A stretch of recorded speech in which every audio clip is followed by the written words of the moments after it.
Buong pusong tinanggap ng kapulisan ng Gitnang Luzon ang bagong talagang Regional Director ng Police Regional Office 3 na si Police Brigadier General Ponce Rogelio Piñones Jr. Pinangunahan ni Police Lieutenant General Jose Melencio Nartates Jr., the Deputy Chief PNP for Administration, ang formal na turnover ceremony na isinagawa bilang simbolo ng maayos na pagpasa ng pamumuno sa rehiyon.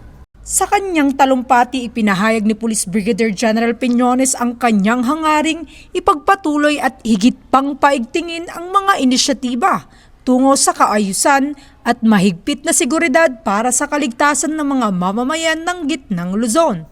Samantala, taus-pusong pagkilala ang ipinagkaloob kay Police Brigadier General Gene S. Fajardo, outgoing Regional Director, bilang pagkilala sa kanyang di matatawarang dedikasyon at mahusay na pamumuno.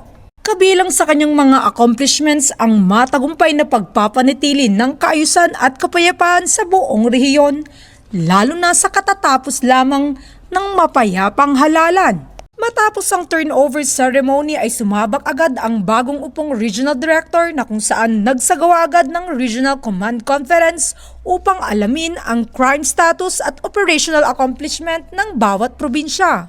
Pinulong din nito ang mga Provincial City Directors, Chief of Police, Regional Staff at ang mga Chief ng Regional Support Unit. Patuloy ang Police Regional Office 3 sa pagtupad sa kanilang tungkulin para sa isang ligtas, payapa at maunlad na bagong Pilipinas.